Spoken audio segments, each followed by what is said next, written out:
UFC Abu Dhabi fight cards typically have some pretty one-sided matchups. They typically are pretty good fight cards, and we typically end up with a sketchy scorecard at the end of the night. My name is Angelo. This is We Want Picks, and I'm going to break down the entire UFC Abu Dhabi fight card, giving you my picks, predictions, and DraftKings Fantasy Plays. But before we jump in, let me show you a couple of tools on the website. If you go to WeWantPicks.com, we have a whole suite of tools to help you build DraftKings fantasy lineups. One of those tools is the Event Simulator. This is a tool that takes every single fight on this card. It runs them through a simulation 100,000 times. It brings in historical grappling stats and striking stats, historical DraftKings information, and it runs them through the simulations. Then what you'll get is the full output of those simulations. Not only are you going to be able to select your fighter, you can then run through their full projections. How many underdog fantasy points, for example, is Renier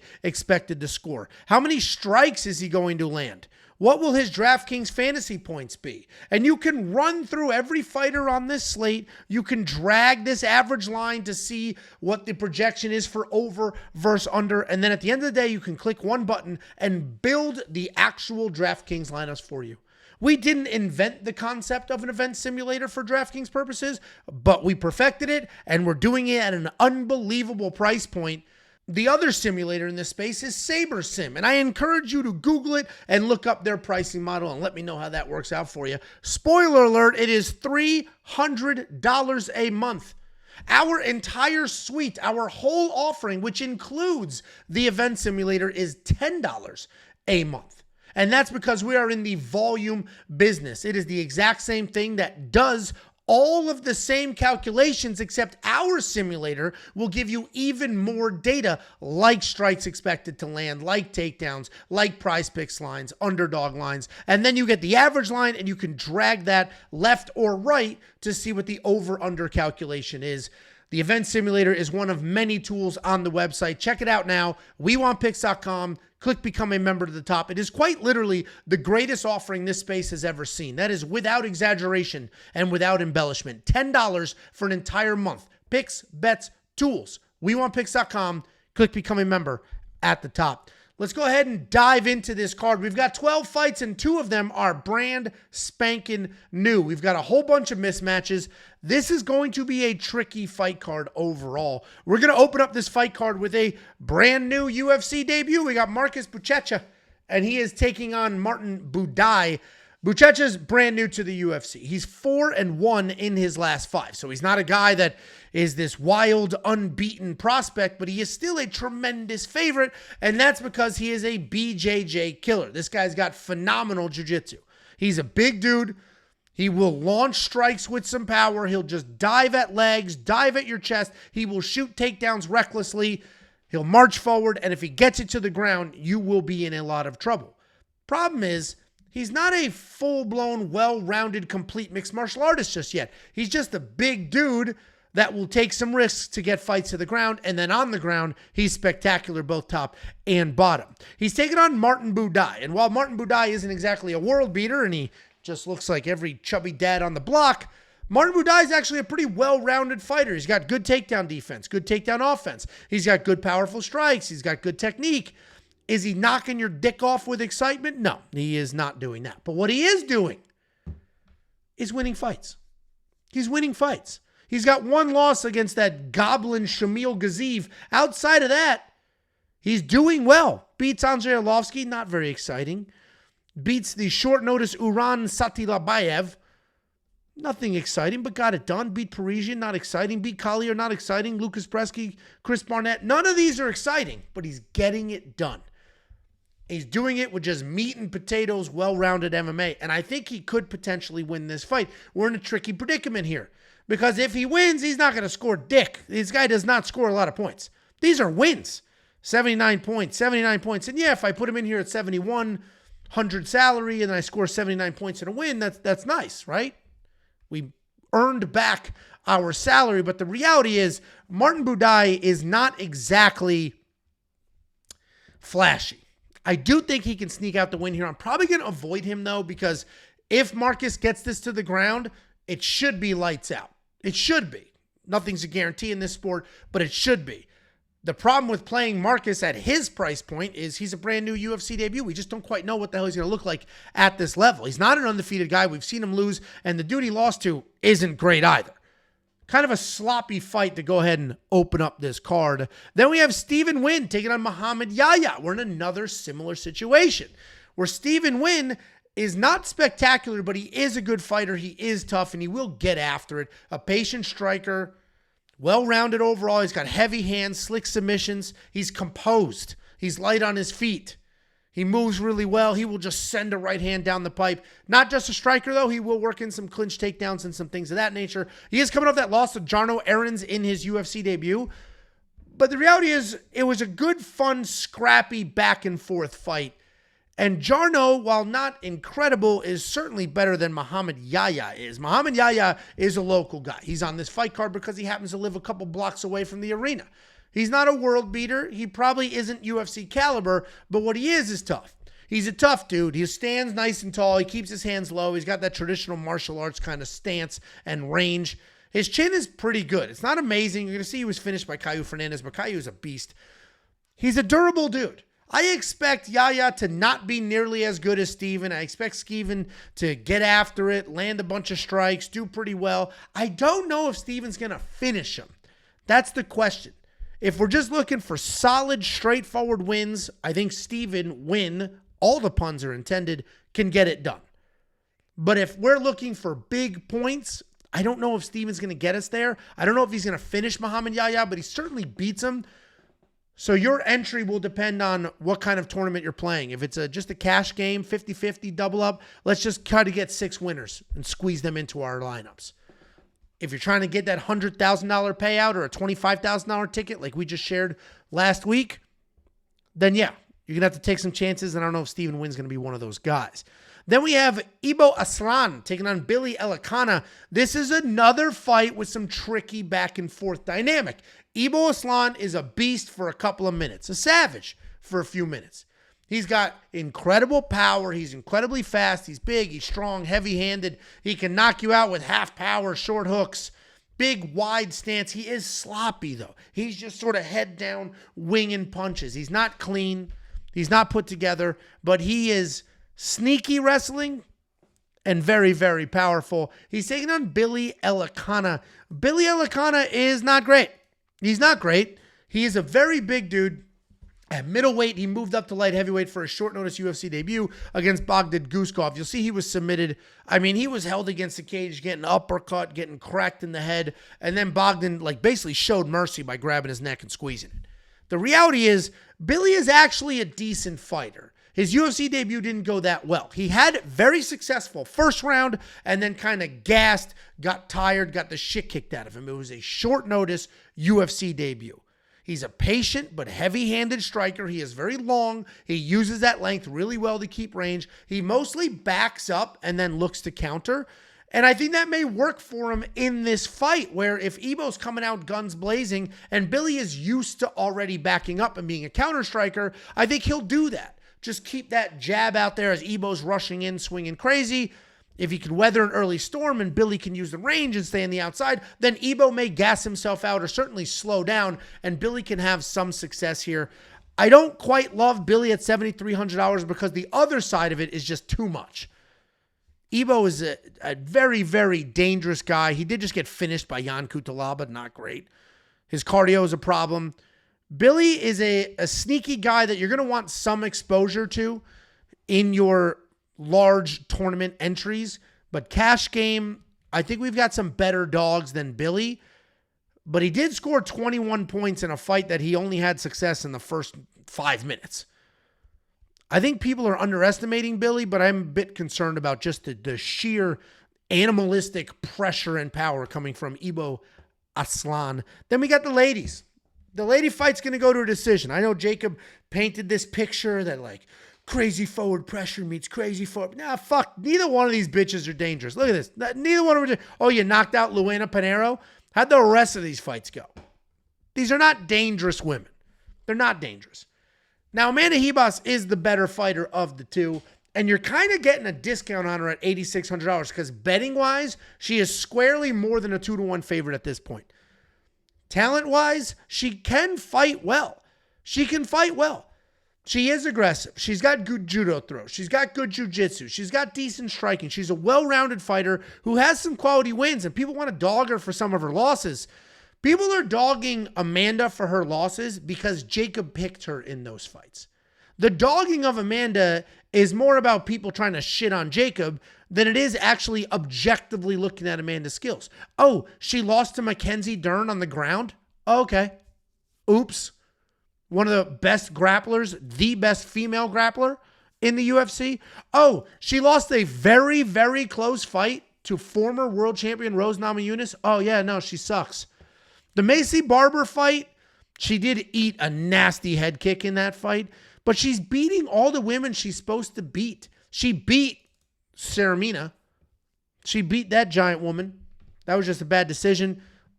Loses to Marina Rodriguez. But, like, these are quality losses and the wins. Beats Pandant. She beat Mackenzie Dern the first time they fought. Beat Whitmire. Beat Marcos. Like, she's beating who she's supposed to beat and losing to top 5 women, at least at the time, on the planet. She's taking on Tabatha Ricci. There's a story, a tale of 2 careers here for Tabatha Ricci. She loses the UFC debut against Manon Fiorot, and that's fine. Manon Fiorot's an absolute savage beast. After that, she's able to get the wrestling going. 5 takedowns, 5 takedowns, 4 takedowns, 3 takedowns. Then she fights Lupe Godinez, gets no takedowns. And at this point, she's starting to date a boxer, Callum Walsh, whoever the fuck that little see-through nerd's name is. And once she starts dating this boxer, she just abandons the wrestling. No more wrestling. Just forward pressure. She's going to strike, but her striking's not very good because she's just learning it now. She'll get hit a few times, then she'll hold you against the cage. And she'll still get an occasional takedown, but it is no longer what it used to be. Now Tabatha Ricci thinks that she's a boxer. She comes out here thinking that she's a clean boxer, when reality is she's just a tiny little thing who happens to be in phenomenal shape. She will move forward. She'll throw a bunch of strikes, but she will get hit a ton in return. And by the time she's looking for takedowns, they're not clean inside the middle of the cage takedowns. They're holding you against the fence, trying to drag you down takedowns. And that's what we just saw against Yan Janat. She basically had no success in that fight whatsoever. Had 1 takedown, went nowhere. Yan won every other minute of the fight. And that's the problem with Tabatha Ricci. If Tabatha Ricci stuck with what made her good, stuck with just being strong and a very good grappler, and added the newfound love for boxing, she would be more successful. She converted. She abandoned the grappling.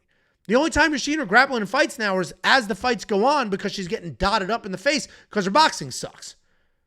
See what happens when you date the wrong person? I need this. Now, let's assume Tabatha loses. I do think Tabatha loses. Ribas might score really well in this fight because she might toss Tabatha to the ground a few times, have some control, land some solid strikes. You're not going to get a finish. But Amanda puts up some numbers when she wins because of the takedowns, because of the volume. Now, if Tabatha Ricci gets smoked in this fight and comes out only striking, tries to hold Amanda against the cage and has no success, I'm gonna take that video, I'm gonna show it to my daughters and be like, you see this one? This one met a boy who changed everything about her. Now she sucks. She used to be good, now she sucks because of some boy. And I'm gonna teach my daughters, don't let some fucking toxic nerd Euro trash boy come into your life and change who you are. You're ruining your career, Tabatha. Now, Tabatha wins this fight. Let's just pretend I didn't go on that rant at all, and I picked her to win. Then we have DaMon Blackshear taking on Davey Grant. Listen, I'm not going to get all crazy here. DaMon Blackshear should win. He's a good striker. He's a very good grappler. He's got slick takedowns. He's got good jiu-jitsu. Solid volume. DaMon Blackshear is good across the board. He doesn't have that insane one-punch knockout power, but he can finish people. The grappling is very, very slick. He's sort of had a lot of highs and lows in his career. The back-to-back submission wins were very solid. Then he comes out here, beats Alatang Haley in the last fight, where he came out with a wild flying knee and still just sort of took his pedal off the gas and slowed down a little bit. And that's the problem here, because he only scored 80 points in that decision win, and that might be what we get here, because he's taking on Davey Grant. First of all, grown-ass man, Davey? Just be David or Dave. What are we doing, Davey? Little Davey Grant. Oh, looks like he's from under a bridge. We got little Davey Grant coming in here, and while he is seemingly chinny, when you use your own eyes and you watch this guy fight, he gets dropped, and he gets dropped more often than you'd like. But he does just pop back up and keep moving and keep trying to make things happen. Davey Grant is a pretty successful fighter who is having success at multiple levels. Like, he's beating people. He's 41 years old and he's beating people. He just beat Ramon Tavares. Before that, fine. He loses to Marcos in, I don't want to say a close one, but a decision. He's an old man. Loses a decision to a much younger guy. Beats another old in a Sunsao. Beats Luis Smolka. Davey Grant is a guy that somehow is able to survive and have decent performances against people much younger, faster, and stronger. And he does that with just forward pressure, stays in your face, 1-2, 1-2, meat and potatoes style striking.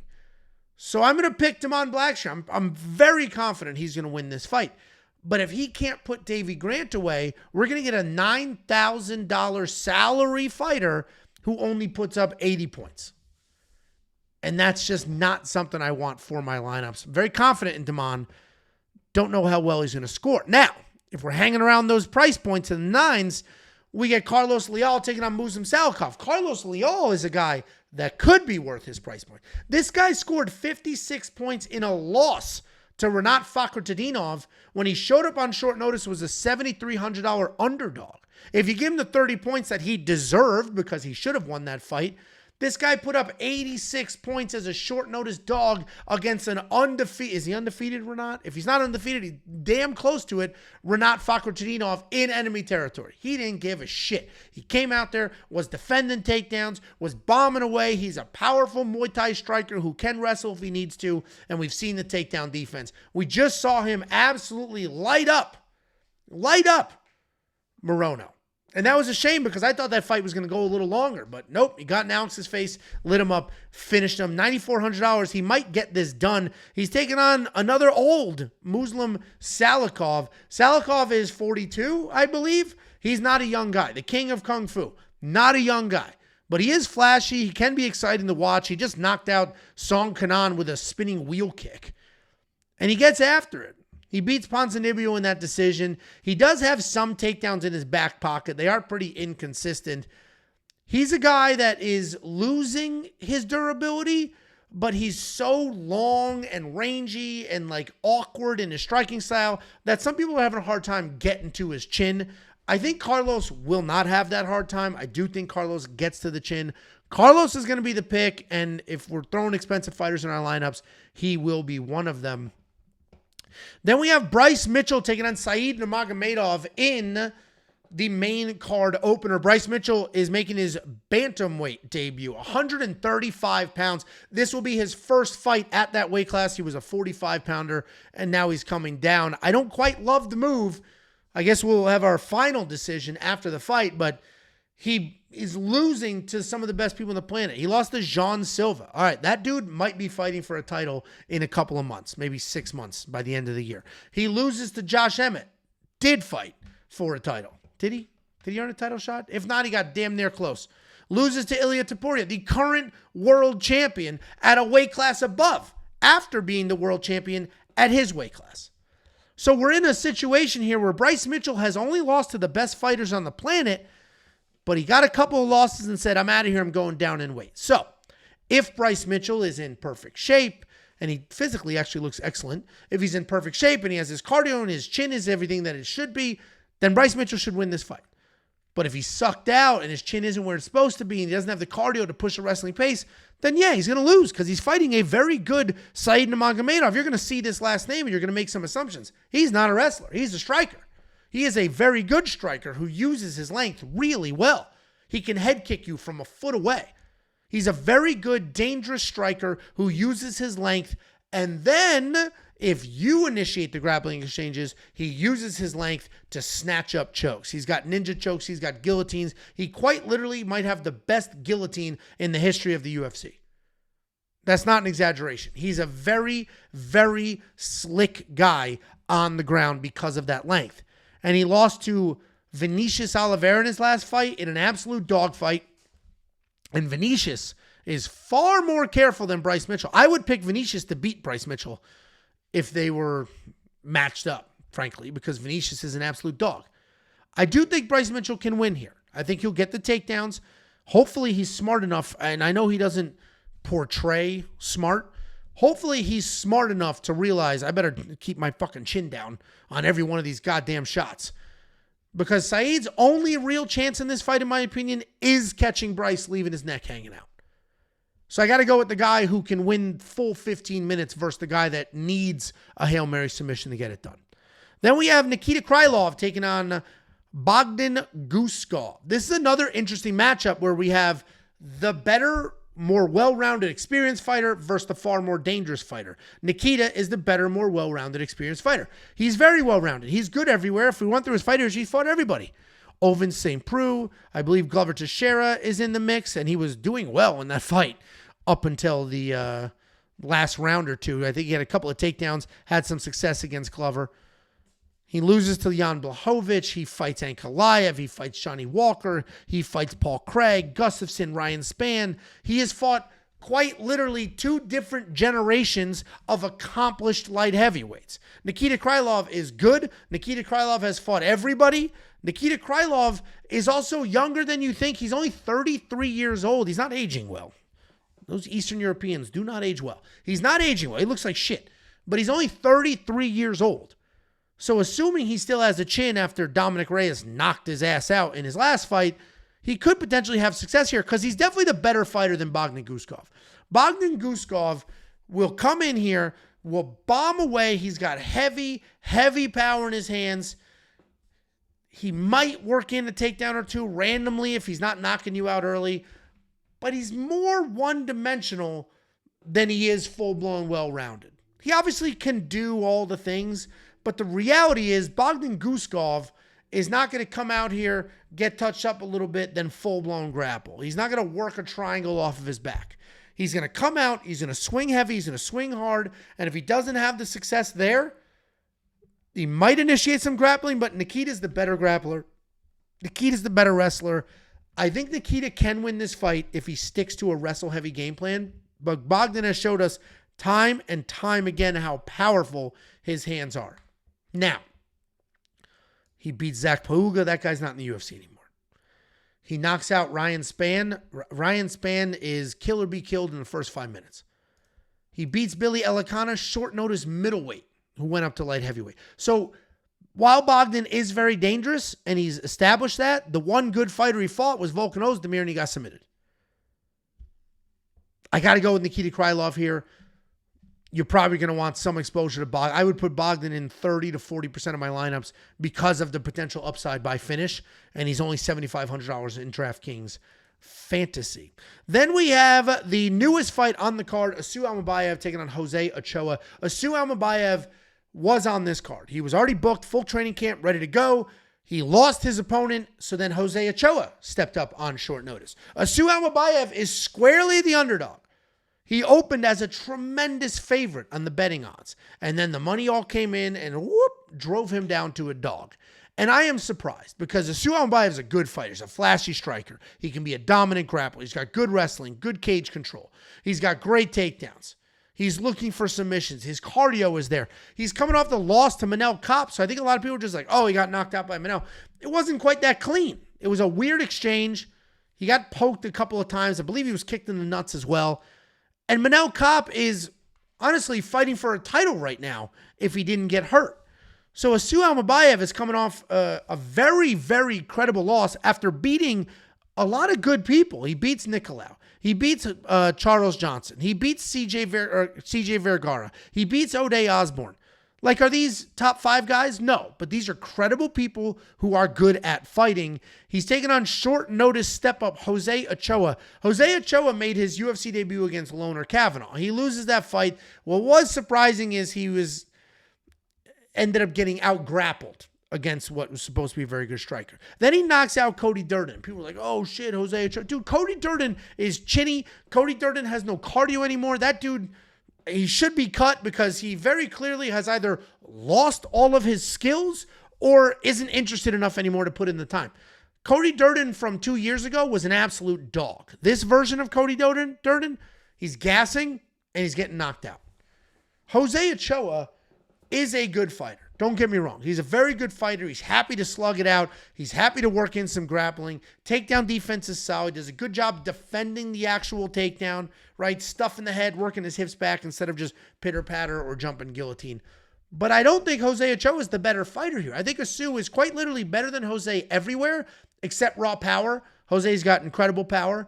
So I think Asu can out-grapple, can out-strike volume-wise, and out-wrestle Jose Ochoa. And he was the one with the full fight camp. So I'm going to pick Asu. And Asu does score pretty well when he gets that wrestling rhythm going. And I think he will because of how dangerous Jose's hands are.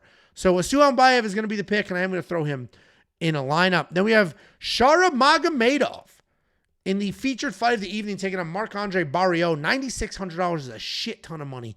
And it's tricky because let's just look at his record. Yeah, he knocks out a chinny Armin Petrosian. Decisions, Mikhail Oleksichuk. Knocks out Antonio Tricoli. That guy stepped up on 1 week's notice, had to fly across the world. Before that, Bruno Silva, decision. It's a tricky back and forth here where we're not quite 100% sure if Shara is going to knock you out or just sort of dance around and point fight. But if we look at a dance around point fight, he still scores pretty well. 97 points in his UFC debut against Bruno Silva. 74 against Mikhail Oleksichuk. So we've had every possible outcome here, essentially striking-wise, because you're going to get zero grappling out of Shara. So striking-wise, we've had knockouts, we've had high-scoring decisions, we've had low-scoring decisions. So when you price this guy at $9,600, it gets a little tricky. He's a very good striker. He has an incredible chin. I am very, very confident that he wins this fight. Very confident he wins this fight. It's just a matter of how many points does he score on his way to getting his hand raised. He's taking on Marc-Andre Barriault. Marc-Andre Barriault can be knocked out. We watched Joe Pyfer do it with one punch. We watched Dustin Stoltzfus do it. Dustin is a killer be killed kind of guy, and he ended up finding a spot and getting it done. Marc-Andre did bounce back from a 3-fight skid with the head-denting knockout over Bruno Silva, which sent him into retirement for his own health. But he's not this big one-punch knockout guy. It just happened to happen because Bruno Silva's used up, doesn't really care about his career anymore. I think Shara wins. Marc-Andre's the more well-rounded of the two. He can work in some takedowns. He'll volume strike. But he's not dangerous enough on the feet. He's not good enough of a wrestler. I'm going to pick Shara. I'll take the chance, throw him in a lineup. Then we have the co-main event of the evening, Petr Yan versus Marcus McGee. This is a very, very good fight, and this fight matters very much for the division. I love main events like that. I love co-main events like that. I love fights that matter for the division. Obviously, we care about just exciting for no reason, but then we also care about meaningful fights, and this is a meaningful fight. Petr Yan is trying to work his way back to his title. Marcus McGee is on an incredible, nice little win streak here. I believe he's 10-1 in his career. Marcus McGee has been doing some impressive things, but nothing as impressive as Petr Yan. Petr Yan's a former world champion. Petr Yan did hit a little bit of a skid here, but the reality is he lost to Aljamain Sterling in a controversial decision. Loses to Sean O'Malley in a controversial decision. Then he loses to Merab, who is the current world champion that hasn't looked beatable. He beats Song Yudong. He beats Divas and Figueiredo. Petr Yan's a very good technical striker. Petr Yan's got good offensive wrestling, good defensive wrestling. He's very good everywhere. That's why he's the former world champion. And while he's not from Abu Dhabi, I wouldn't be surprised if Russians got some friendly scorecards here. And he might need it because he's taking on Marcus McGee. Marcus McGee is a fun guy to watch fight. He gets after it. He throws heavy. He has a ton of first-round knockouts. He also has offensive wrestling. He has his own durable chin. Marcus McGee is a very good fighter. If he comes out here and he sparks Petr Yan, I would not be surprised in any facet. Nothing about that would surprise me. Marcus McGee is a very good fighter. The problem is he hasn't fought anybody nearly as good or as experienced as Petr Yan. So Petr should win this fight. We did just see Marcus beat Jonathan Martinez, but he got his legs chewed up in that fight so bad so that he basically was literally running. He was running away because the legs were a disaster, and he's trying to avoid that. And it was fine because he had a couple of rounds banked. But Marcus McGee might end up in the same situation where Petr Yan also has phenomenal leg kicks. He's a much better striker, and he's got great takedown defense. So Petr has to be the pick. But Marcus McGee is a great dog, And if we have all these expensive-ass fighters, Marcus McGee might be a guy that fights for your money, puts up a decent number in a loss. If we can get 6 winners in a lineup, fantastic. But the optimal lineup just 2 cards ago included a loser. Then we have the main event of the evening, Robert Whittaker versus Renier de Ridder. What I will say to you is whatever side you're on, put that person in your lineup. And I'm not here to convince you who will or won't win.